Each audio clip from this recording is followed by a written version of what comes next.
Alors, je veux juste que vous sachiez que c'est très complexe d'être ici le premier. Et j'ai peur. Non, c'est pas vrai. Mais je suis très ému, ça c'est vrai. Je suis très ému parce que c'est toujours d'abord un honneur de voir qu'autant de personnes nous font confiance, nous aiment, et en même temps, je trouve ça normal. Vraiment, je pense profondément ce que je dis. Ce n'est pas de l'orgueil, ce n'est pas de l'égocentrisme. Je trouve ça normal compte tenu de l'amour qu'on porte à qui vous êtes, à vos projets et à ce qu'on a désiré monter avec Yannick. Donc, on dit que dans la vie, on doit avoir un juste retour des choses. Si le fait que vous soyez là est à la hauteur de l'amour qu'on vous donne, sachez que vous devriez être à peu près 2 milliards. Amen. Bon, en tout cas, soyez le bienvenu. Je vais intervenir plusieurs fois pendant ces 3 jours. Je vais intervenir 2 fois aujourd'hui, j'interviendrai 2 fois dimanche. C'est important pour moi d'être présent. Je parlerai un coup neurosciences, un coup je parlerai neuromarketing. On va faire une séance d'hypnose. Oh yeah! Il y en a 2 ou 3 qui feront le poulet ou le hamster malade, on verra. J'ai des noms. Avant de faire ça, il y a quelqu'un dans la salle qui va gagner quelque chose de très particulier. Elle s'appelle Edwige Guillot. Edwige, où es-tu? Edwige, lève-toi et marche. Viens.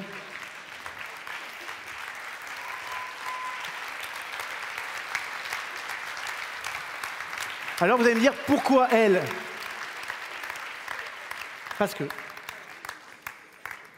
Edwige, il y a un ami à elle qui lui a confié ses clés et qu'elle les a perdues. Mais cet ami a eu l'intelligence de mettre le numéro de téléphone sur la clé. Donc fais très attention quand on te confie des clés, ma chérie. Merci.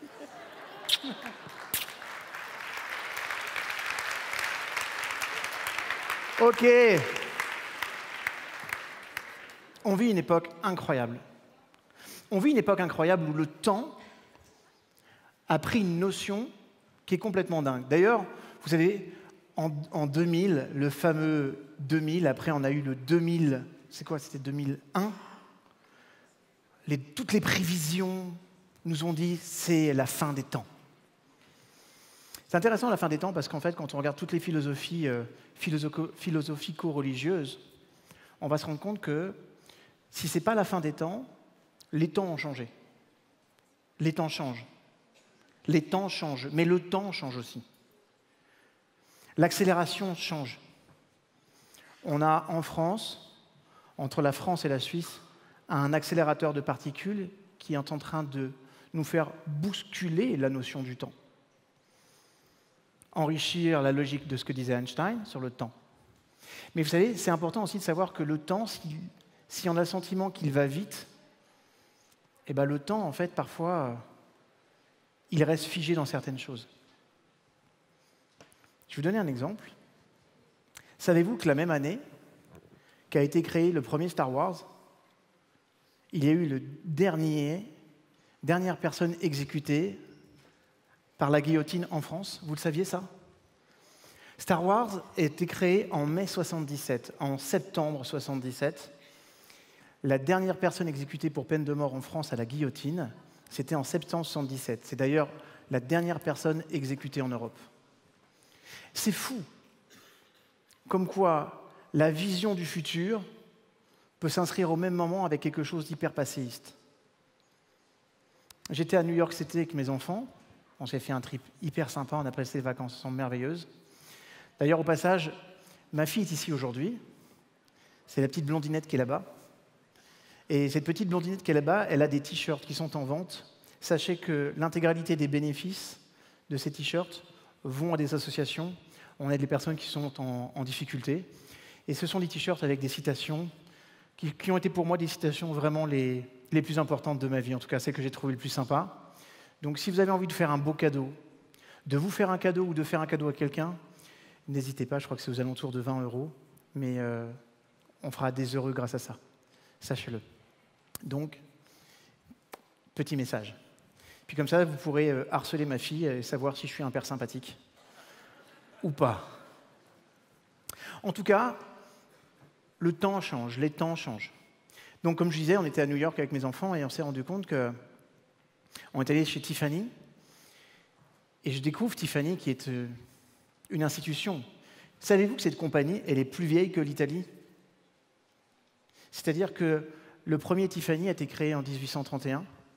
En 1861, l'Italie, république telle que nous la connaissons aujourd'hui, a été créée. On a des sociétés qui sont aujourd'hui beaucoup plus vieilles que des États. On vit dans un monde qui est complètement dingue. Et ce monde qui est complètement dingue, il nous amène à changer notre regard sur le monde. Ce matin, je vais vous parler particulièrement de marketing. Je vais vous parler particulièrement de business. Cet après-midi, on fera un gros développement personnel. Vous aurez une bonne conférence, parce que j'aurai un petit peu plus de temps. Mais en fait, vous allez voir que business et développement personnel sont liés. Il y a aussi une chose qui a changé dans le business, et je reviendrai sur la logique de temps tout à l'heure. Ce qui a changé dans le business, c'est que finalement, la production manufacturée disparaît. Je veux juste que vous compreniez ça. Vous êtes tous ici, les ninjas de la Neuro Business School, inscrits dans une logique de création de projets. Parfois online, parfois offline, mais vous avez un projet. Et on pense qu'on propose un produit. D'ailleurs, la plupart du temps, quand vous préparez quelque chose, vous allez dire « je suis en train de préparer un produit sur le marché ». Ça peut être une formation, ça peut être n'importe quoi d'autre. J'y crois pas. En fait, c'est pas que j'y crois pas, c'est que j'y crois plus. Les produits n'existent plus, mes chouchous. C'est terminé. Le produit, il n'existe pas. Il n'y a qu'une chose qui compte. Il n'y a qu'une seule chose sur laquelle vous allez devoir vous investir à 100 000 %. C'est le service. Hey, regardez Nike. Pour moi, Nike est pour le sport ce que Apple est au smartphone. Une référence, toujours en mouvement, une super image, des produits de qualité, fabriqués par des petits Chinois. Okay, mais c'est ça qui devient intéressant. Savez-vous que Nike ne fabrique aucune chaussure? Nike n'est pas un fabricant de chaussures. La société Nike n'est qu'une société de service. Tout a été sous-traité en termes de fabrication. Et tout est changeable en moins de 3 semaines. Nike peut changer l'intégralité de ses fournisseurs et de sa production en moins de 3 semaines dans le monde. Alors, que fait Nike? Que du service. Il assure l'intelligence, l'image, la distribution, la coordination, la créativité. Bref, Nike est une société de service, mes amis.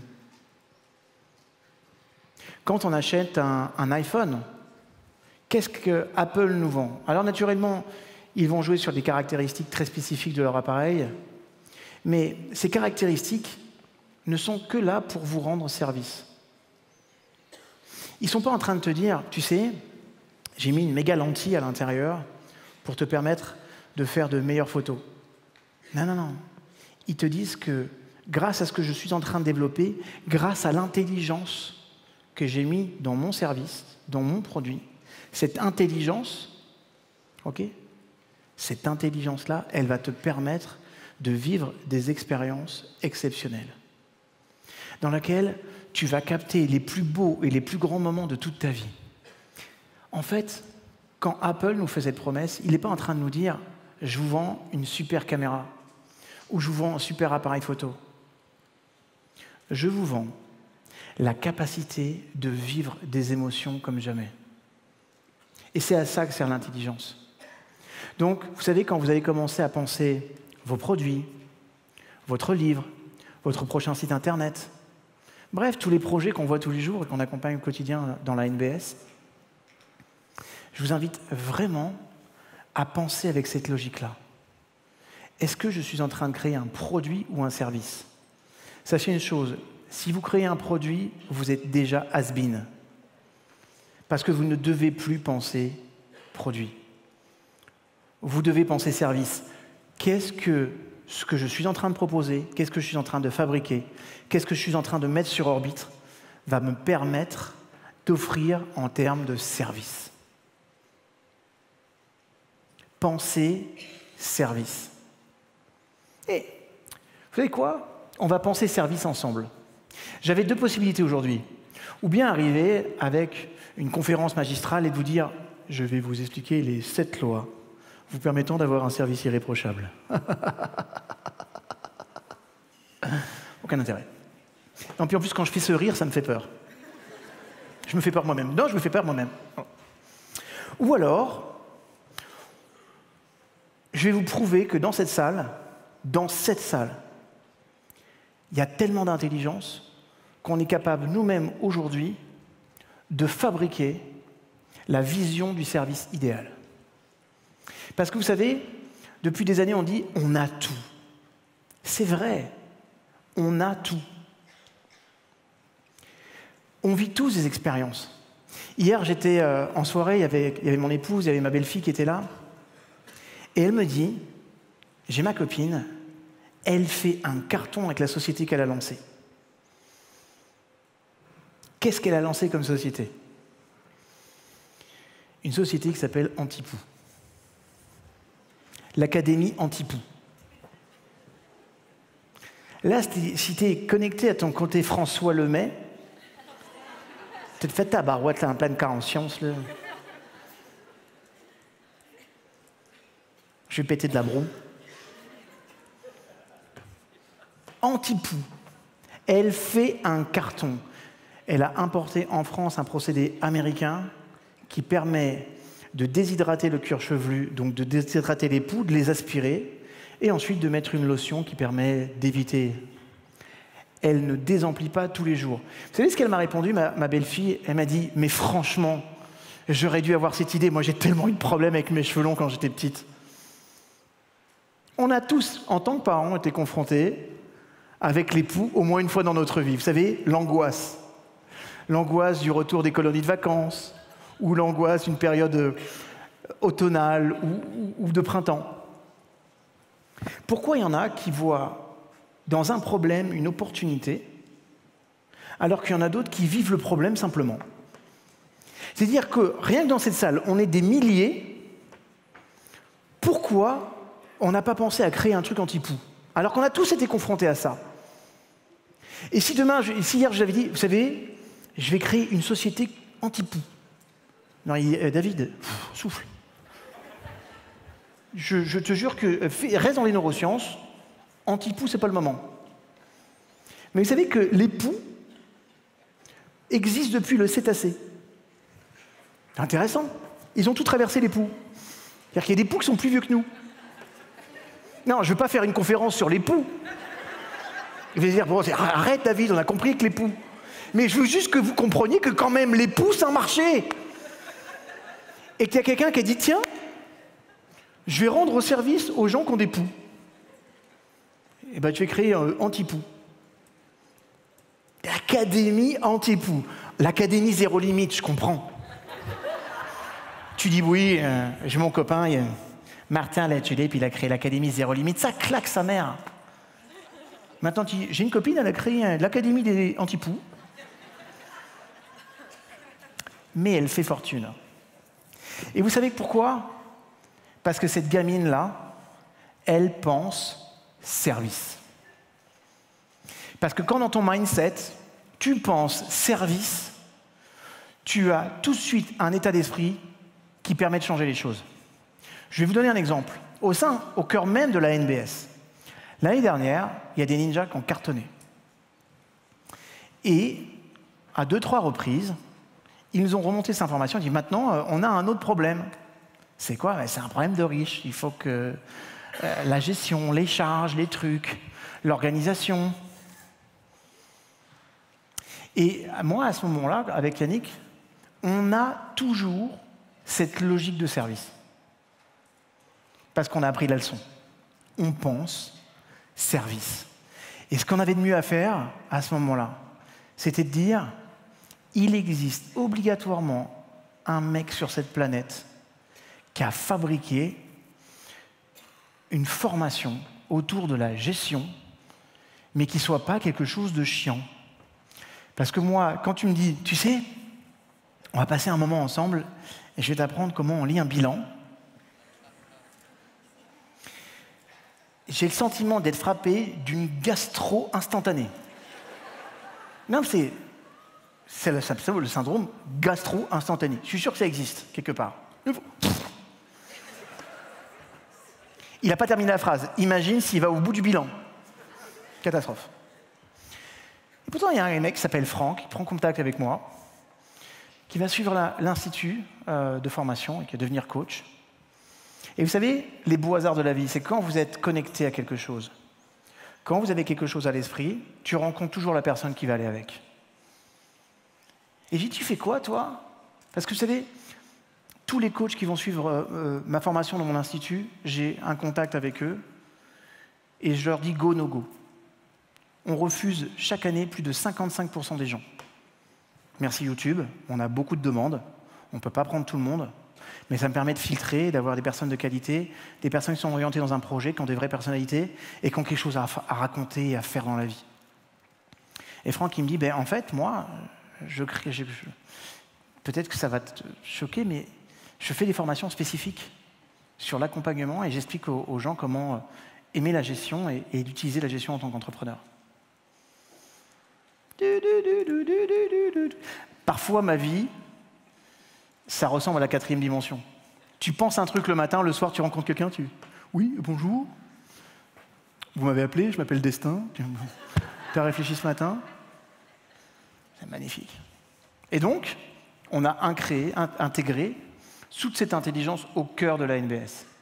Donc vous tous les ninjas, là, vous aurez accès à des formations de psychopathes super bien faites, super intelligentes, agréables à suivre et à comprendre, et faites par en plus une personne qui est juste une merveille. T'es où, Franck? Lève-toi. Lève-toi, Franck. Franck. Ah, Franck. Voilà. Un ninja. Donc, je vais vous dire, ne pensez plus produit. Oubliez que vous êtes en train de créer un produit. Oubliez que vous êtes en train de proposer quelque chose sur un marché. Oubliez même le marché. Qui aurait pu parier qu'il y aurait une société qui aurait un marché pour les poux? Sans déconner. Vous pensez que la petite, là, elle a fait une étude de marché? Elle a vu un problème qui était récurrent dans sa famille. Elle en a parlé avec ses frères et sœurs. Elle lui dit, mais dites-moi, tous les ans, il y a le même problème. Est-ce que vous savez que rien que sur Paris, les chiffres, c'est plus de 12 000 personnes qui, chaque année, ont des problèmes avec l'époux, et les personnes ont du mal à s'en débarrasser? Venez, on fait un truc là-dessus. Il n'y avait pas de marché. Si tu avais fait une étude de marché sur est-ce que vous iriez consulter une académie anti-poux? Ah, voyons donc. Non seulement elle a trouvé l'idée, elle est allée chercher si dans le monde il existait quelqu'un qui pouvait répondre à cette demande, et elle y est allée. Je ne crois pas au marché. Je n'y crois pas. Les études de marché, j'y crois de moins en moins. Je crois par contre au talent créatif, à l'innovation et à l'intelligence. Je crois à cette capacité de proposer ce que les autres ne proposent pas, ou à proposer ce que les autres proposent, mais de le faire différemment. Peut-être sur un cœur de clientèle différent, avec une approche différente. C'est magnifique. Il y a des coachs qui viennent se former chez moi et qui, derrière, vont avoir leur propre style. Il y en a un, il est guide de haute montagne, il s'est formé en tant que coach, et vous savez ce qu'il prend? Il embarque ses managers dans la montagne. Il passe quelques jours à l'intérieur de l'entreprise, et ensuite, il se promène. Lui, c'est un montagnard, il sait monter. Il a un chef d'entreprise, lui, qui passe son temps à faire les allers-retours entre son bureau et la photocopieuse.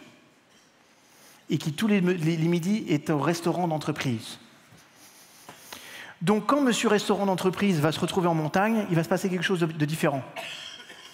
Et il va dire, « Hey, tu vois là-haut? C'est notre objectif. On y va. » Et le gars, il embarque. Il accélère. Et il marche à un vrai rythme, un dénivelé comme ça, plusieurs kilomètres à monter. Et on a monsieur photocopieuse qui commence à être essoufflé. On a monsieur photocopieuse qui va commencer à se dire « J'arrive. Je t'attends, t'inquiète. Ça va? T'es bien ?» On n'est qu'à la moitié, on continue. Il repart. Il va l'arrêter aux 3/4.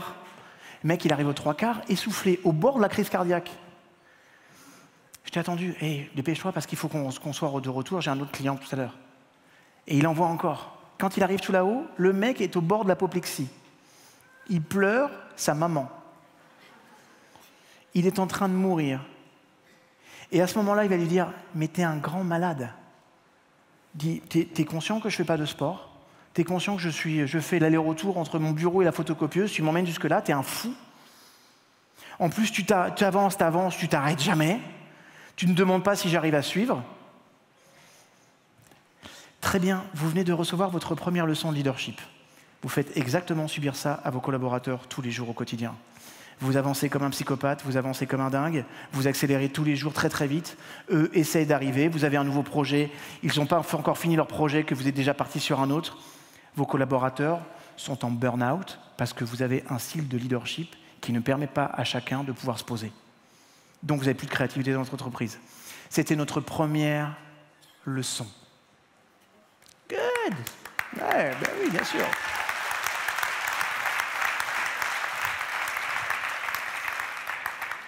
Il proposera un service de coaching, mais il va le faire avec son style à lui, avec son environnement à lui, avec sa maîtrise à lui, avec ses phrases à lui, avec son monde à lui, et avec le service qui est le sien. Vous devez penser service, mes chouchous. Et comme je vous l'ai dit tout à l'heure, il y a de l'intelligence dans cette salle, il y a tellement d'intelligence qu'on pourrait écrire nous-mêmes quelles sont les vraies grandes règles pour avoir un projet serviciel total. Parce que je vous le dis maintenant, c'est important, une entreprise qui réussit, quelle qu'elle soit, les entreprises aujourd'hui du 3e millénaire, elles doivent être quaternaires. Toutes celles qui ne seront pas quaternaires sont appelées à mourir. Dans l'histoire de l'entreprise, ça se passe comme ça. Quaternaire, pourquoi? 1. Vous devez avoir impérativement un projet en termes de cash flow. Une entreprise, ça doit dégager du cash, ça doit faire des bénéfices, parce que c'est la seule chose qui va permettre de la sécuriser et de pouvoir investir sur l'avenir. Donc, quand vous allez créer votre entreprise, quand vous allez développer votre logique d'entreprise, soyez conscient qu'avec ça, vous devez faire de l'argent. Et je sais qu'il y en a qui pensent, quand même, en fait, l'argent, je m'en fous. C'est bizarre que tous ceux qui me disent ça ont des problèmes d'argent. C'est vrai. Mais si l'argent, tu t'en fous, crois-moi, l'argent va se foutre de toi. Ça, c'est sûr. Mais si tu te moques de l'argent, tu vas passer à côté de quelque chose de très intéressant qui s'appelle ton développement. À ce moment-là, ce que je vous invite à faire, c'est ne pas faire de confusion entre servir et se servir. IBM en a fait les frais, hein, vous savez. IBM, la grande Big Blue telle qu'on la connaît, a failli se casser la gueule il y a quelques années. Il y a ça à peu près 13 ans. Parce qu'elle avait confondu servir et se servir. Jusqu'au jour où quoi? Où Dell a commencé à débarquer sur le marché et a commencé à prendre les marchés que IBM ne pouvait plus assurer. C'est bizarre. Vous savez ce que facture IBM aujourd'hui? 80% de la facturation d'IBM, c'est quoi?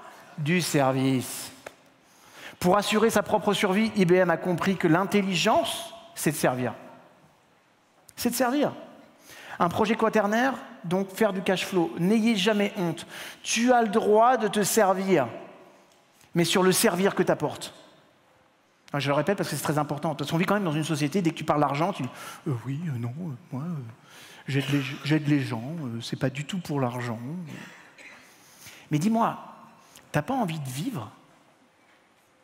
T'as pas envie d'être confortable dans ta vie? T'as pas envie de pouvoir assurer ta retraite?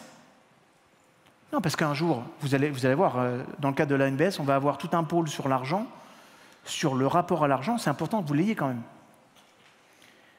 Parce que je veux juste que vous sachiez que tous les visages que je vois là, vous êtes tous très jeunes. Particulièrement moi, mais vous êtes tous très jeunes. Sachez qu'aujourd'hui, à l'heure actuelle, le gouvernement français ne sait absolument pas comment financer nos retraites. Je veux que vous entendiez ça. Ça veut dire que si tu n'as pas trouvé de solution, que tu n'as pas anticipé tes solutions de retraite, financièrement, tu te mets déjà dans une situation de précarité. Tu es en train de te projeter vers la précarité. Ça va être un drame. Parce que de toute façon, toutes les entreprises bancaires, d'assurance avec lesquelles j'ai travaillé m'ont toutes dit la même chose. L'État français ne pourra pas fournir indéfiniment les retraites. Et en fait, il faut que vous sachiez que la France, c'est une énorme tour de Ponzi. Vous êtes en train de payer pour ceux qui sont déjà à la retraite. OK ? C'est comme ça. Donc ça veut dire que déjà, si tu n'es pas capable de préparer ton avenir financièrement, si tu n'as pas de quoi mettre de côté financièrement, tu vas avoir des problèmes. Et je vous rappelle que l'urgence d'aujourd'hui, c'est l'important d'hier sur lequel on n'a pas travaillé. C'est important de dégager du cash. C'est important de pouvoir dire à ta fille, ma fille, tes études, si tu cartonnes, tu feras ce que tu veux. Je serai là. C'est à moi d'investir là-dedans. Par contre, toi, tu t'investis aussi. Mais c'est un vrai plaisir parce que je gagne de l'argent. Je n'en ai pas honte. Vous savez pourquoi ? Parce qu'au quotidien, je fais absolument tout pour servir mon prochain. Il n'y a pas une journée où je me lève sans réfléchir qu'est-ce que je peux vous apporter.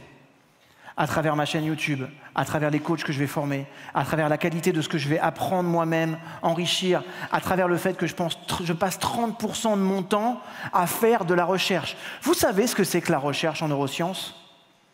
Une tannée. Non, c'est vrai, quand tu racontes ça comme ça sur scène, ça paraît super sexy. Tu fais de la recherche en neurosciences. Mais tu passes des heures à lire des centaines de pages de mecs qui ont décidé de rendre le truc hyper complexe, parce que la plupart du temps, ils vont être mesurés là-dessus au niveau de leur doctorat. Donc, si tu fais ça trop simple, les mecs ils disent « c'est trop simple ». Donc, plutôt que simplifier, ils vont tous complexifier la chose. Sur les 100 pages, tu en as 3. Tu en as 3 qui vont être des pépites. Tu vas prendre ces pépites-là et tu vas croiser les données avec les centaines de pages. Et je calculais, à peu près, chaque semaine, je lis l'équivalence de 600 pages. 600 pages.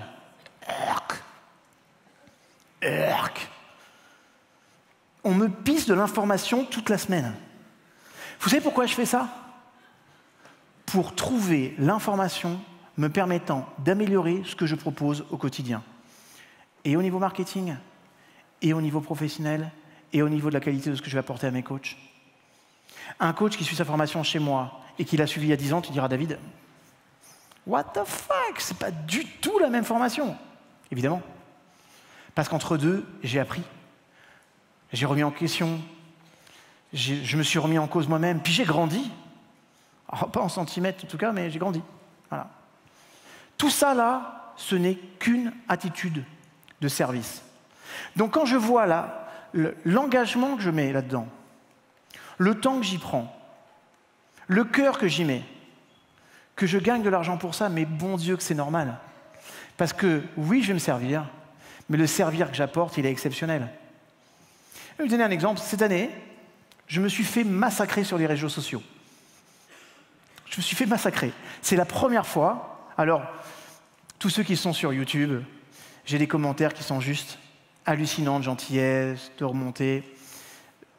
Je ne vois jamais un commentaire négatif. D'ailleurs, j'ai un ami qui me disait « David, combien de temps tu passes à retirer tes commentaires négatifs sur ta chaîne ?» Je ne savais même pas qu'on pouvait les retirer. D'ailleurs, je ne m'en occupe pas. Non, mais parce que moi, je ne propose pas la même chose. J'essaye de donner un maximum. C'est-à-dire, vous savez, quand je donne une technique, je ne donne pas un truc à moitié. Et puis, quand je donne sur YouTube, je donne ce que je suis. Logiquement, si tu me vois dans la vie, si tu me vois sur YouTube, je suis le même. Ici, logiquement, je suis le même qu'à l'extérieur. Demandez à ma fille. En tout cas, une chose est claire, c'est que c'est important de dégager du cash, mes amis. Vraiment important de dégager du cash. Ça va financer votre épanouissement personnel parce qu'il faut investir, il faut bouger. Chaque année, quand je vais aux États-Unis ou ailleurs, c'est des voyages, c'est du temps. Tout ça, il faut pouvoir le financer. Donc, quand vous allez mettre en place votre entreprise, ayez un premier objectif avec ça, c'est de gagner de l'argent. Et si ça vous pose un problème, traitez-le. Mais traitez-le vraiment. Parce que ce problème d'avoir peur de faire de l'argent, ça risque de vous mettre vraiment en difficulté. Mais vous savez, moi-même, un jour, je me suis surpris, Shani, ma fille, elle était toute petite. Elle devait avoir à peu près l'équivalent de 5 ans. Et je m'en rappellerai toute ma vie. À cette époque-là, on vivait en Normandie. On est revenu faire des courses. Elle avait de l'argent dans les mains. Et je dis à ma fille, chérie, va te laver les mains, l'argent c'est sale. À ce moment-là, j'ai pris conscience que j'étais déjà en train de lui envoyer un message. Donc, très rapidement, je me suis repris, j'écoute ma chérie, je t'explique. L'argent, ça passe de main en main. Donc parfois, il faut se laver les mains. Mais, sache une chose, c'est que l'argent, c'est quelque chose de très intéressant. C'est très bien, et je t'apprendrai tout pour en gagner dans ta vie. 5 ans. Aujourd'hui, elle a 17 ans, elle est millionnaire. Non, je plaisante. On va attendre 18 ans.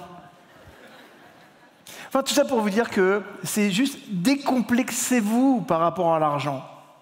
C'est important d'en faire, d'accord? Ne serait-ce que pour garantir son avenir, sa sécurité, son bien-être, celui de ceux que vous aimez, et surtout la qualité de ce que vous allez proposer, à savoir le deuxième point du quaternaire. Vous devez avoir un projet serviciel. En permanence, posez-vous la question, qu'est-ce que je peux améliorer? Qu'est-ce que je peux offrir en termes de service à mes clients? Qui va faire une réelle différence dans leur vie. Une réelle. Quand je suis allé aux États-Unis pour travailler avec le professeur Braverman, c'est aujourd'hui le professeur émérite de Princeton. Il est passé par Harvard, une bombe atomique. Et un jour, je lisais dans un magazine américain qui s'appelle Nature, et dans Nature, on publiait pour la première fois ses travaux, dans lesquels le professeur Braverman était en train d'expliquer qu'il fallait qu'on arrête de dire qu'on avait des problèmes psychologiques, que tout s'expliquait par des problèmes psychologiques, alors qu'en fait, parfois, ce que nous vivions au quotidien était lié à un dérèglement de nos neurotransmetteurs. Révélation. Moi, je lis cet article et je suis comme exactement la petite fille qui a créé Antipou. Il y a quelque chose à faire avec ce truc-là. Ce mec-là, c'est l'avenir. Il est en train de donner un énorme coup de pied dans la mare à toute la psychologie.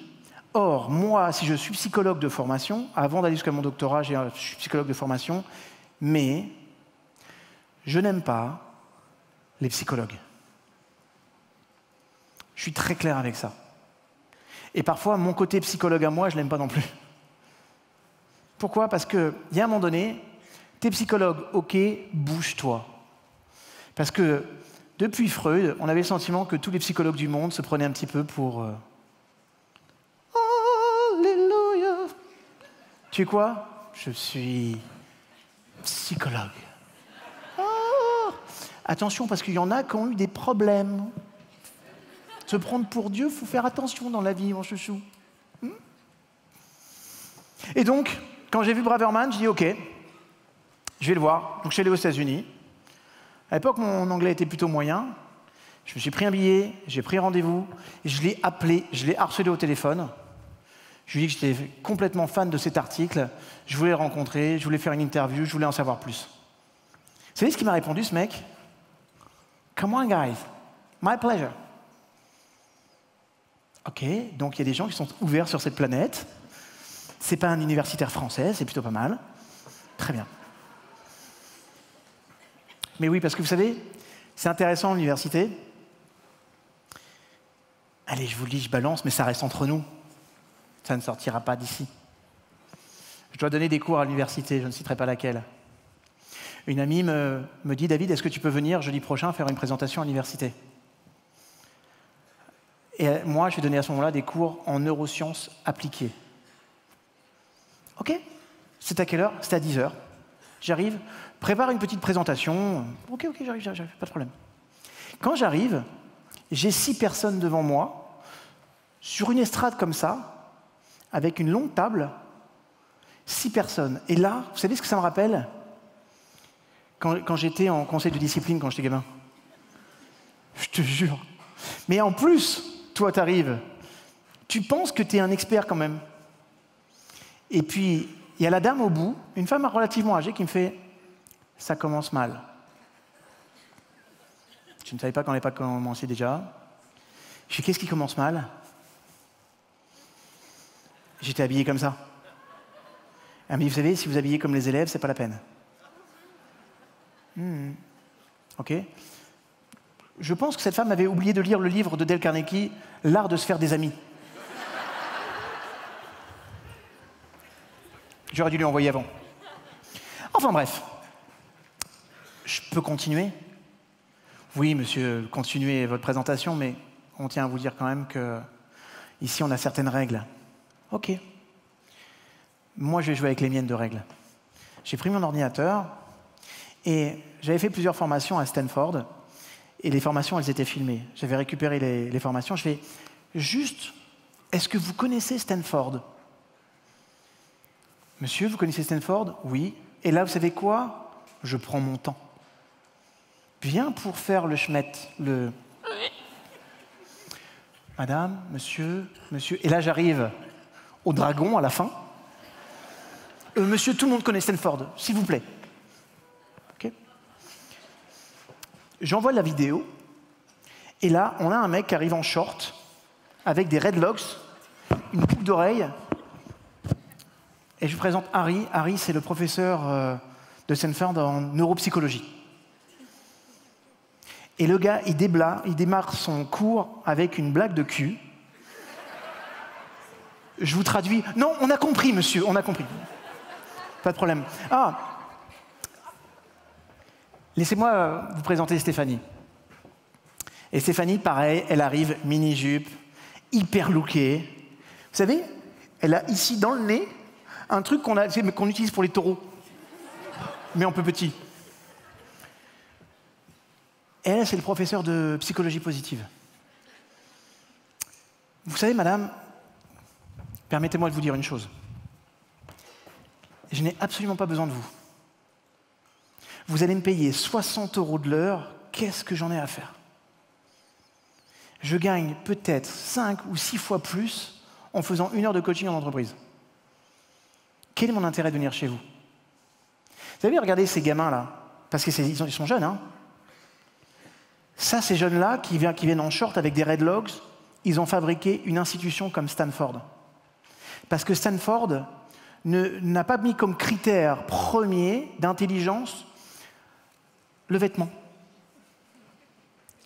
Ils se sont dit, on va mettre devant chaque personne des génies. Ça fait Stanford. Maintenant, d'après vous, si je vais aux États-Unis et que je donne le nom de votre université, est-ce qu'une même personne me dira « Mais voyons, monsieur, tout le monde connaît ». Moi-même, je ne vous connaissais pas. Donc, vous savez quoi? Vous avez plus besoin de moi que moi, j'ai besoin de vous. Et au passage, me faire une réflexion sur mes vêtements, alors que vous n'avez pas fait d'effort à remettre à jour depuis 1993 votre cursus universitaire, madame, permettez-moi de vous dire que vous êtes une assassin. Parce qu'il y a des personnes qui sortent ici avec des diplômes de psychologue, qui ne savent rien des neurotransmetteurs, qui vont accompagner tous les jours des personnes sur des croyances qui ont été remises en cause sur les 10 dernières années, simplement parce que vous pensez que le critère le plus important, c'est les vêtements. Mais vous êtes has-been. Vous êtes has-been. Non, non, non, non, non, non, non. Bon, c'est elle qui va faire valider mon doctorat en France. Donc, elle a été plutôt cool. Donc, au final, plutôt de l'ouverture. Mais je vais en revenir à cette logique de travail qu'on va avoir avec Braverman. Et Braverman, il a dit, vous savez, il y a plusieurs neurotransmetteurs qui calibrent l'équilibre personnel de l'individu. Et que s'il y a un déséquilibre, d'abord, on a tous un profil dominant, et ensuite, on va avoir, à travers la vie de notre quotidien, des ruptures, et donc ces ruptures vont générer des carences. Si tu as des carences en dopamine, tu vas te jeter sur le sucre comme un psychopathe. Si tu te jettes sur le sucre comme un psychopathe, tu vas grossir, tu vas avoir des problèmes, tu risques de devenir diabétique. Et si tu vas voir un psychologue traditionnel, tu vas te dire « Monsieur, vous savez, souvent, la nourriture est aussi un moyen de s'enfuir dans quelque chose qui va nous permettre de nous déconnecter de notre réalité quotidienne et parfois de surcompenser un moi qu'on n'a pas toujours envie d'intégrer par rapport à une décompensation personnelle. Il va falloir que je t'accompagne sur 12 ans. Oui, 3 fois par semaine, oui. Logiquement, on devrait arriver à un résultat. Va donc chier, là. Fais-moi avoir un test, fais-moi un test. Braverman, il m'a filé son test. En 40 minutes, on peut déterminer le profil dominant d'une personne, ses carences, et lui dire « Hey, va prendre des compléments alimentaires, va manger ça, va faire tel type d'exercice. Dans 3 mois, ta vie, elle sera déjà changée. » Tous les gamins qui ont des troubles de l'attention, alors parce qu'aujourd'hui, maintenant, c'est nouveau. Hier, on était agités. Maintenant, nos gamins, ils sont TDAH. C'est-à-dire qu'on a inventé quand même une maladie pour expliquer qu'un enfant, il bougeait.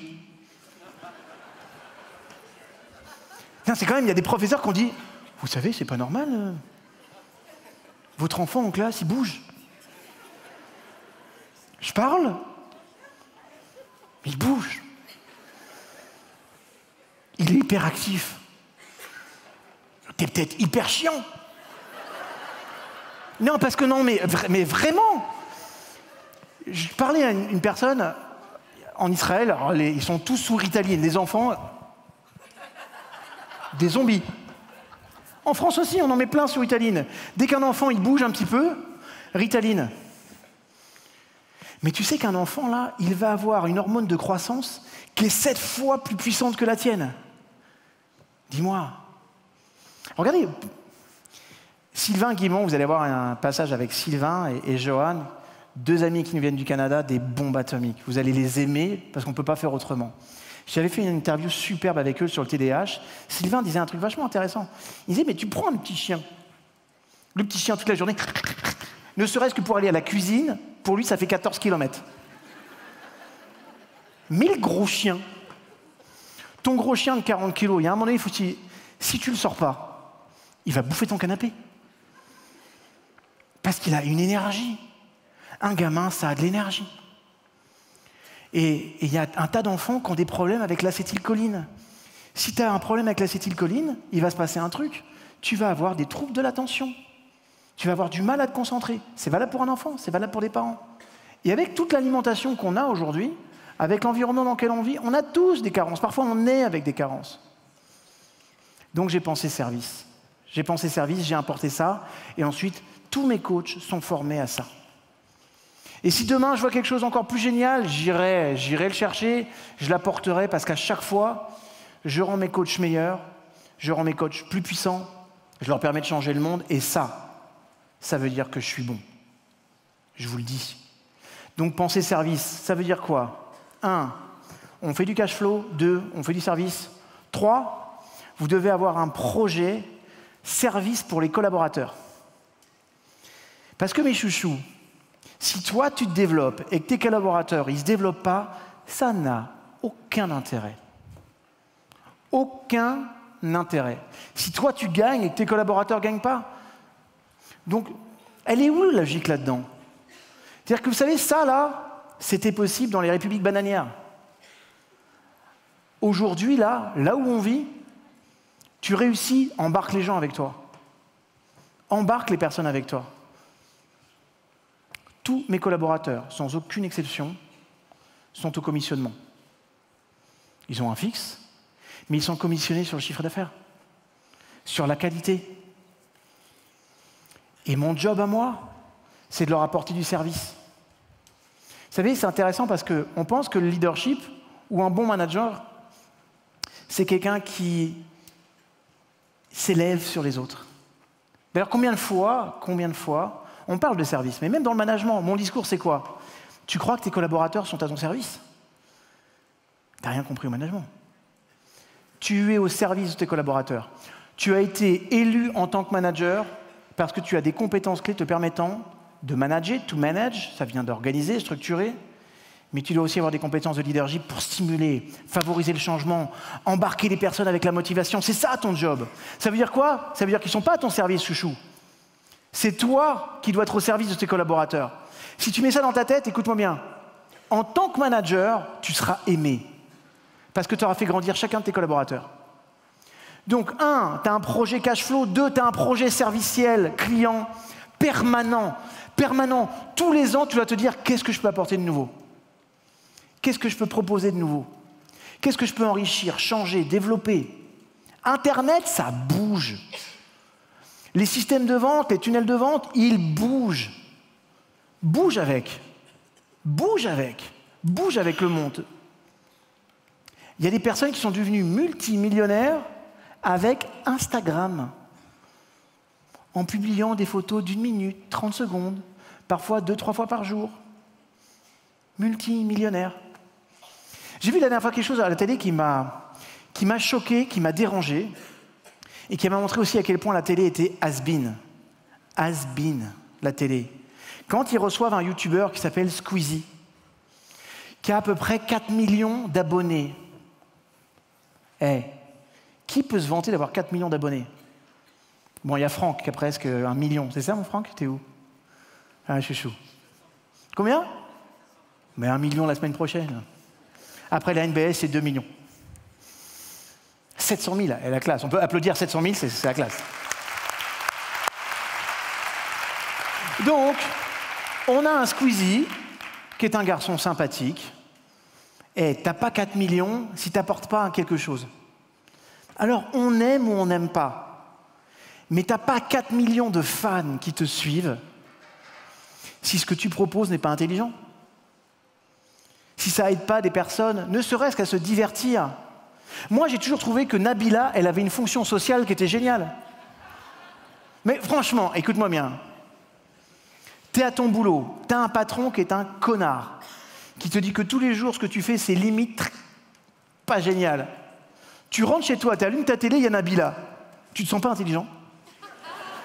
Non, Nabila, elle a été conçue pour rehausser ton niveau d'estime de soi. C'est évident, c'est un concept, Nabila. Non, si un jour tu doutes sur ta confiance, sur ton image, tu te fais le best-of sur YouTube de Nabila, tu as le sentiment d'avoir un prix Nobel. Tu te dis, je suis Einstein. Donc ce garçon, la Squeezie, il partage sa vie, il partage des choses intéressantes. On aime ou on n'aime pas. Mais Ardisson, qu'est-ce qu'il va le faire? Il va le détruire. Il va se moquer de lui. Le gamin, il sort un bouquin.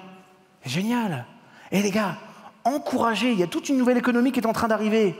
Ce type-là, ce jeune homme-là, il fait plus d'audience tous les jours que toi, tu n'en feras avec ton émission de télé sur l'année. Je veux juste que tu comprennes ça. Alors, écoute-moi bien. Ferme ta gueule. Et plutôt qu'essayer d'humilier ce gamin parce qu'il y a une vraie semblant de zone d'ombre ou de part d'ombre, vous ne voulez pas découvrir quelque chose qui est en train de se passer, qu'il y a une nouvelle économie qui arrive, que les gens ils vont zapper la télé pour aller de plus en plus sur YouTube, pour aller choisir les programmes? Ça, les mecs, ça vous tue. Hein.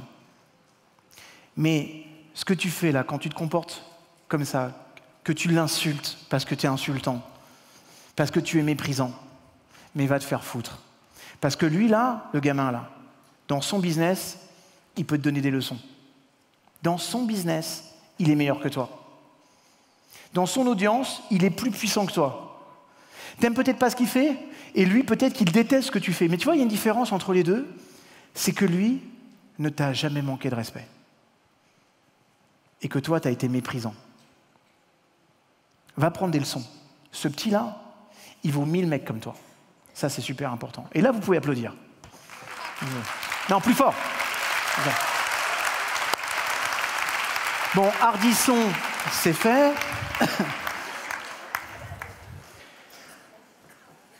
Quaternaire, il y a un 4e point que vous aurez à travailler dans le développement de votre business qui est super important. C'est la façon dont vous allez être inscrit dans la société. C'est penser, service, société. Vous savez, je ne crois plus dans ces entreprises qui vont polluer de plus en plus. Je ne crois plus à ces entreprises qui sont déconnectées de la vie. Une société, ça doit prendre des jeunes en stage. Une société, ça doit donner sa chance au premier emploi. Vous devez avoir cette logique-là. Vous devez avoir cette idée de se dire, il faut qu'on donne à travers notre business une chance à toutes les personnes. On doit donner à travers notre business une chance à la diversité. On doit donner à travers notre business des possibilités de développement pour tous. Que tu sois jeune, que tu sois moins jeune, que tu sois valide ou handicapé, que tu sois français ou étranger. Plus votre société, elle sera inscrite dans la société, plus elle sera en connexion avec le monde tel qu'il est aujourd'hui. Je travaille avec un groupe qui s'appelle Total. Un jour, Total a fait appel à moi pour faire un audit de motivation. J'ai pris une très grande leçon. Total, à cette époque, avait fait appel à un des Big Four, vous savez, les plus grosses sociétés de conseil au monde, Ernst Young, Deloitte. Je ne citerai pas lequel, mais il y a un des mecs super intelligent, un expert comptable. Ça, c'est comme les psychologues. Les experts comptables, je ne les aime pas.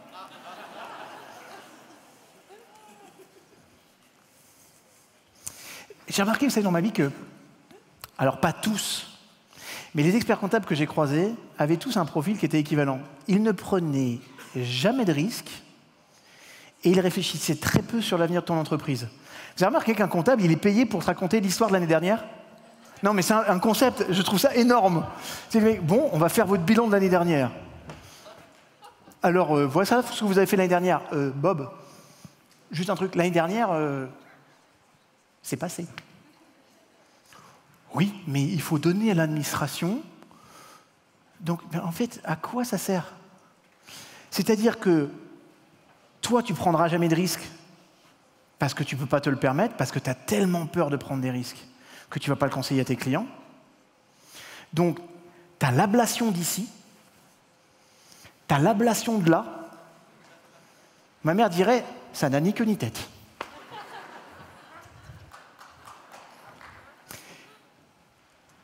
Suivez, si vraiment vous voulez avoir une vraie aide, travaillez sur tous les supports de Franck et vous saurez ce que c'est qu'une bonne gestion. Ça, c'est évident.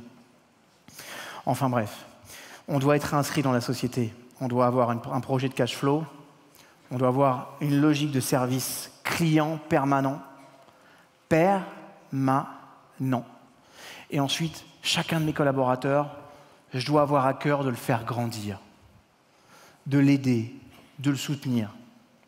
Vous savez, j'ai une vie qui est extraordinaire. Extraordinaire. Je vis à Tel Aviv. Je voyage beaucoup entre la France, le Canada, puis d'autres pays. J'ai la chance de pouvoir passer 30% de mon temps à faire de la recherche personnelle. Vous savez le kiff que c'est pour quelqu'un qui aime ça, de pouvoir se dire 30% de mon temps, j'ai le nez plongé dans la nouveauté. Je suis capable de vous dire ce qui va se passer dans 10 ans en termes de neurosciences. Je suis capable de vous expliquer ce que l'intelligence artificielle va changer votre quotidien. Ce que ces lunettes virtuelles vont métamorphoser l'accompagnement du futur. Ce que la compréhension des échanges électriques au niveau cortical va permettre de faire en termes de transformation individuelle, que ce soit au niveau physique, mental, émotionnel. J'ai un pied là-dedans. Vous savez ce que c'est ça? Un kiff. J'ai du temps pour moi. J'arrive à m'entraîner à faire 8 heures de sport par semaine. Je fais également de la recherche spirituelle. Je prends du temps pour étudier tous les jours des morceaux de Torah, parce que ça me passionne, parce que c'est mon truc. Vous savez pourquoi je peux le faire? Grâce aux collaborateurs et collaboratrices qui bossent avec moi tous les jours. Parce qu'elles vont prendre leurs responsabilités, parce qu'elles vont être bonnes dans leurs projets, elles vont être intelligentes dans leurs réactions, je peux compter sur elles, je peux leur faire confiance. Je peux me reposer sur elles, je peux dormir tranquille, parce que je sais que j'ai des collaborateurs qui sont prêts à ne pas dormir pour me seconder. Vous pouvez les applaudir. Mais ça, mes chouchous, ce n'est possible que si et seulement si, dans votre tête, il compte. Vous savez, je me suis beaucoup posé de questions. Je me suis posé une question, c'est comment on sait qu'on aime quelqu'un? En vrai, c'est une vraie question. Un jour, c'est mon fils Kenjin. Je l'aime plus que tout, ce garçon. Il a des questions parfois qui me surprennent. Et il m'a dit, mais première petite copine, génial au passage, génial à l'époque parce que son premier flirt, il va le faire en colonie de vacances. Heureusement qu'il y a les colonies de vacances, parce que sinon, je pense qu'on n'aurait pas d'expérience, nous, les garçons. Enfin bref. Peut-être que dans mon éducation, j'ai dit, mise tout sur les colonies de vacances, mon fils. C'est là où tout se passe. Ne rate pas la colonie de vacances. Et il va m'appeler, il va dire, papa, il y en a une. Parce que moi, je dis, t'as pécho? Mon fils? Pas encore, mais il y en a une. Kenji ne lâche pas l'affaire. Non, mais papa, c'est la plus jolie. Elle m'a même pas regardé une seule fois. Elle n'a pas regardé dans la bonne direction, c'est tout. Fais-toi confiance. Oui, mais j'oserais pas. Écoute-moi bien. Qu'est-ce que tu risques? Est-ce que tu seras plus humilié si tu y vas et que tu te prends un râteau, ou que si tu y vas pas et qu'il ne s'est rien passé du tout? Parce que dans les deux cas, dans le premier cas, tu auras exprimé quelque chose qui s'appelle le courage. Dans le deuxième, tu auras exprimé quelque chose qui s'appelle la médiocrité. Tu préfères quoi? Tu préfères avoir une leçon de courage ou une logique de médiocrité? Mon fils, ne fais pas l'erreur que j'ai toujours faite, fonce. On a tous une Céline Guéna dans notre vie. Alors Kenji me dit, mais c'est qui Céline Guéna? J'ai 16 ans. 16 ans. J'ai une Yamaha 80 DTLC. À l'époque, Top Gun. Il va y avoir une soirée, écoutez-moi bien. Ce samedi soir-là, c'est la soirée de fin d'année. Le lendemain, j'ai une compétition de karaté, ce sont les championnats de Normandie de karaté. Je suis chaud comme la braise. Vous savez quoi? Je viens d'avoir mon bac. Il est passé, j'ai passé l'épreuve, je sais, compte tenu de ce qui s'est passé, que je vais avoir mon bac. Ça veut dire que, logiquement, j'ai tout dans ma vie. Je vais devenir bachelier, ce qui me donne la possibilité de faire mes études à l'étranger. Je suis aux Anges. Et j'ai une moto, une Yamaha 80 DTLC. J'ai 2 casques, une soirée, et à cette soirée, il y a Céline Guéna. Oh yeah! Et un copain me dit, je me suis arrangé pour que tu ramènes Céline Guéna chez elle. Dans ma tête.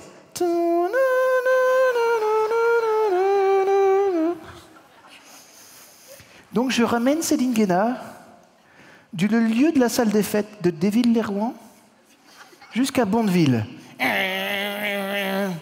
Enfin. Et là, je m'arrête à peu près à 60 mètres de sa maison, on ne sait jamais. C'est la distance pour un fusil de chasse. En Normandie, les parents sont très violents. Je descends, elle descend. Elle retire son casque. Tout se fait au ralenti. Elle est blonde, les yeux bleus.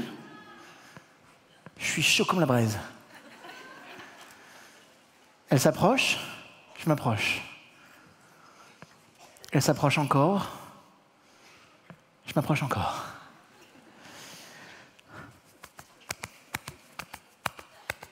Elle s'approche un peu plus. Demain, championnat de Normandie de karaté combat. Je vais péter la gueule à des mecs. Céline Guéna est là, je la regarde et fait « Bonne soirée !» Salut, je remonte sur ma moto.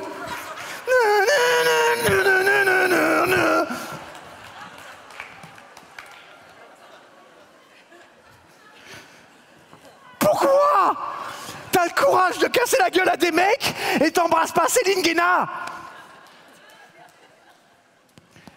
Le meurtre, c'est pas ça. C'est que le lendemain, Je gagne les championnats de Normandie. Je rentre chez moi, ma mère, elle fait un repas avec les copains et tout. Et j'ai Stéphane Bourgoin, cet enculé. Stéphane Bourgoin qui vient voir, il fait « Bravo pour ta victoire, je suis fier de toi. Je partage la mienne avec toi. Je suis sorti avec Céline Guéna aujourd'hui. » Stéphane Bourgoin, rien qu'avec un nom comme ça. Ce soir-là, je me suis promis que plus jamais je raterai quelque chose parce que j'ai eu peur. D'ailleurs, la semaine d'après, on est allé en boîte avec des copains et j'ai embrassé tout ce qui bougeait. Je suis même pas sûr que c'était des filles. Il faut se mettre à l'épreuve dans la vie. Ok, je vais vous poser deux questions. On va commencer par la première. Quelle a été votre plus grande frustration dans la vie? Un événement, peu importe. Je ne vais pas vous demander de l'événement, mais je vais juste descendre un petit peu dans la salle et je vais demander, je vais poser des questions et vous allez me dire, si on peut avoir un petit micro quelque part, ce serait cool. Good. Et je vais vous demander de partager avec moi un événement. Alors vous ne partagez pas l'événement, mais en 2 mots, un tout petit résumé parce que je vais vous en prendre 5, 6 ou 7. Et vous allez me dire qu'est-ce qui vous a le plus agacé, énervé dans cette situation. Soyez super bref. Qui veut Qui veut?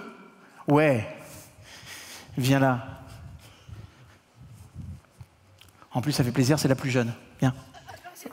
La plus jeune. Viens. Oui. Alors, ça marche pas. Ben, ça marche pas. Non, ça couvre pas. Allez. 1, 2, 1, 2. Non. Ma plus grande frustration, ça a été le décès de mon mari quand j'avais 28 ans.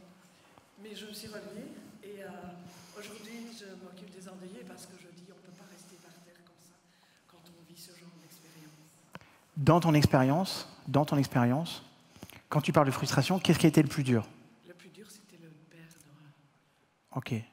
Comme s'il m'appartenait, c'est pas vrai. Ok, très bien. Vous gardez ça à l'esprit, s'il vous plaît? Merci beaucoup. Merci, mon cœur. Vous gardez ça à l'esprit. Première chose, la perte. Juste vous gardez ça à l'esprit. Deuxième expérience, s'il vous plaît. Vas-y, à droite. Dépêche-toi.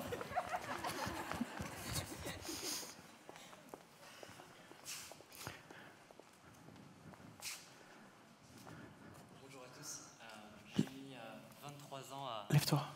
J'ai mis 23 ans à comprendre que tout le monde valait énormément, et moi y compris, et qu'il faut toujours croire en soi, croire en les autres, et ne jamais se poser de limites. Mais maintenant c'est terminé, grâce à toi notamment David. Merci, t'es gentil. Alors, juste une chose. Là-bas, on avait la perte.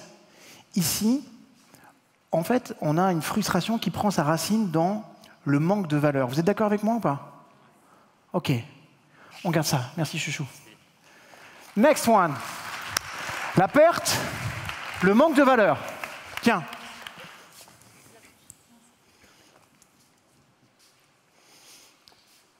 Alors j'étais directeur d'une maison de retraite avec un conseil de fondation très hostile et je regrette de ne pas avoir dit au président du conseil de fondation que c'était un... Osez dire les choses. Merci. Merci. Donc, on reprend avec... Vous reprenez avec moi? D'abord, on a la perte. OK? Ensuite, on a le manque de valeur personnelle. Ensuite, on a le fait de ne pas dire les choses. Vrai ou pas? OK. Et la vérité, on a tous vécu ça dans notre vie. Right? Next one. Bien. J'aime bien faire les mots en anglais, comme ça fait très Franck Nicolas. Oh, ça va, je me lève pas tous les jours à 4h du matin, ça va, faire du sport. Ah. Je suis en train de vivre vraiment pire que la perte. Ma sœur a été hospitalisée 7 mois. Elle avait la gangrène. Elle devait choisir ou la vie ou la mort. Elle n'avait pas le choix. Elle se retrouve ici sans prothèse et sans aide, car en Belgique, à 65 ans, elle n'a plus l'aide de la WIP, de l'aide des handicapés. Elle se retrouve aujourd'hui bloquée au premier étage d'un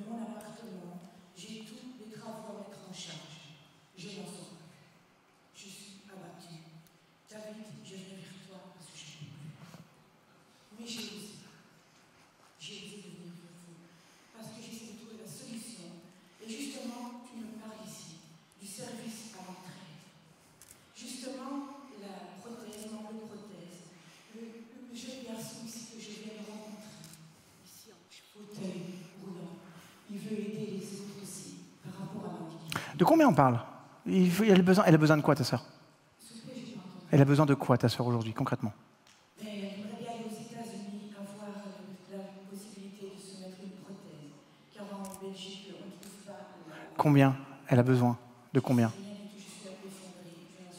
Bon, combien ça coûte? Tu sais pas? Alors c'est la première des choses que tu dois savoir. Quand vous avez un projet, vous devez déjà savoir pertinemment de quoi on parle. Ça ne sert à rien d'être dans la colère. Je vais prendre. Juste une chose. J'entends la colère. Tu viendras me voir tout à l'heure, ok? Par rapport à son projet. Je te promets de me mettre en assistance. On fera quelque chose de sympa. Alors, on a des associations, ça sert à ça aussi. Donc, bien. Maintenant, une chose, point de détail. Ce qu'on va regarder, c'est la colère. La colère, en termes de service, on va garder ça. Mais juste une chose. Ça ne sert à rien de rester indéfiniment dans l'émotion. Quand tu arrives avec un projet, si demain tu dois convaincre quelqu'un, va le voir avec quelque chose de ficelé. Va le voir avec ton histoire. Tu as une super histoire à raconter. Ta sœur a une difficulté. Maintenant, tu vas avoir l'opportunité de rencontrer une personne. Soit dès le départ jusqu'à la fin, hyper factuel. Ton job, c'est de dire, OK, aujourd'hui, on a besoin de 50, 100, 200 000 euros pour pouvoir financer son voyage, sa prothèse, son opération. Si tu es clair, les choses peuvent s'organiser. Il faut que toi, tu sois encore plus clair avec ça. OK? On en parlera tout à l'heure. Donc, juste une chose, on garde pour l'instant la perte, le manque de reconnaissance et de valeur, le fait d'oser dire les choses, la colère. Très bien. Allez, on se dépêche parce qu'il faut que j'en fasse encore 3. Bonjour David, bonjour tout le monde. Salut. Eh ben, ma grande frustration, c'est le manque de temps. Très bien, j'adore chouchou, le manque de temps. Simple, rapide, discret, direct, efficace. Bonjour à tous, ça revient un petit peu à ton histoire, c'est-à-dire la frustration d'avoir ce qu'on veut à portée de main, mais de ne pas oser passer à l'action pour l'obtenir. La confiance. Voilà, cette frustration de se dire c'était juste là, j'avais l'opportunité, je ne l'ai pas fait. Génial, génial. Allez, dernière, next one. Bonjour à tous. Alors moi, ma frustration, c'est que j'ai envie de faire plein de choses, j'ai une énergie de faire des millions de trucs, et je me rends compte que dès qu'il s'agit de passer à l'action, je commence à partir dans plein de choses. Notamment, je suis artiste, et je travaille aussi tout ce qui est autour de la prise de parole en public. Et j'ai toujours eu ce dilemme de me dire est-ce que je vais plutôt d'un côté, plutôt de l'autre, sachant qu'en tant qu'artiste, c'est moi que je mets en avant, et puis en aidant les autres aussi, c'est plutôt les autres, ça revient un peu à l'idée de service tout à l'heure. Donc voilà, c'est cette frustration toujours d'avoir plein d'idées, mais pas savoir connaître l'étape logique. Voilà. Passage à l'acte. Ok, mes chouchous. Et dernier pour le fun, je n'utiliserai pas, mais vas-y. Je m'appelle Claire Zisman-Duglou. Ma frustration, c'était de porter un an juif, d'avoir des origines auvergnates et de vivre avec un Africain. Et aujourd'hui, je l'assume, c'est la triangulation des cultures et c'est là que je me retrouve. Merci. T'as fait un beau choix parce qu'il est beau gosse, c'était très beau. Donc tu vois, c'est intéressant parce que là, le sentiment de rejet. Je vais terminer avec ça. Tiens mon gars, je peux. Tu devrais être à côté de moi, qu'est-ce qui se passe en termes de service? Regardez mes chouchous, quand vous allez penser service, je termine là-dessus, d'accord? Quand vous allez penser service, juste en interrogeant autour de vous, faites ça. Il y a des personnes qui vont dire « j'ai peur de perdre ». Est-ce que ton service permet de rassurer? Permet de rassurer quant au fait que je vais perdre quelque chose. Par exemple, est-ce que grâce à ton service, la personne, elle permet de préserver sa santé, par exemple? Et qu'est-ce que je peux faire dans mon service pour que la personne, elle préserve sa santé? Qu'est-ce que mon client peut perdre au quotidien et comment mon service va lui permettre de le rassurer par rapport à ça? C'est clair pour vous? Ok. Après, je vais avoir, est-ce que mon service valorise la personne? Est-ce que le fait d'utiliser mon service, ça valorise mon utilisateur? Moi, je pense personnellement que quelqu'un qui sort avec un diplôme de coach spécialisé en neurosciences motivationnelles de l'Institut des neurosciences appliquées, ça claque.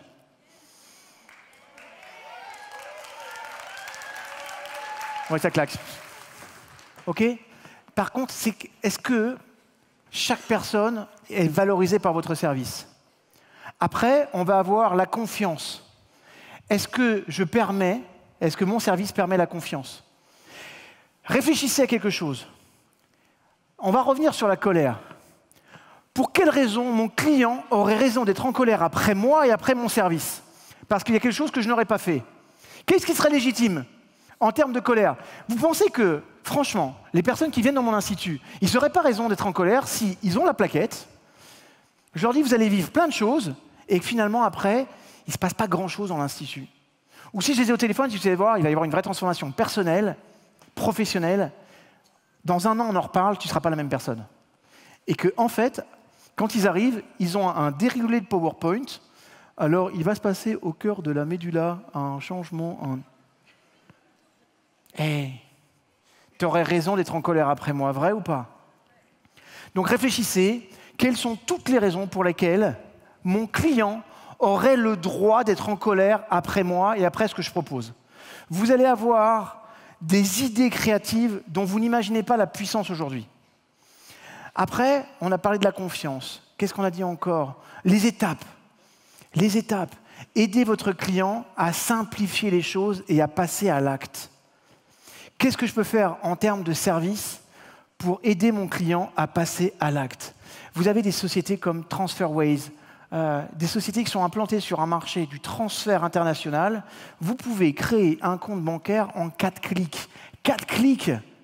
En 4 clics, tu as ton compte bancaire international, ce dans la devise que tu veux. Les mecs, ils ont simplifié les étapes. Et aujourd'hui, si on aime Apple parce que Apple, il a simplifié les étapes. Parfois, ce qui complexifie le rapport à la machine, vrai. Mais leur objectif, c'est de simplifier. Donc vous savez, rien que là, en parlant autour de vous, et en posant cette question simple, quelle a été ta plus grosse frustration dans ta vie? Vous allez avoir des idées pour développer un service. Et si vous développez ce service avec une logique intelligente de temps, en vous inscrivant dans la nouveauté, dans l'innovation, et que vous avez un projet quaternaire, en répondant à toutes les frustrations et en ayant toujours un mindset de service, vous ferez des grandes réussites. Je vous aime. Merci.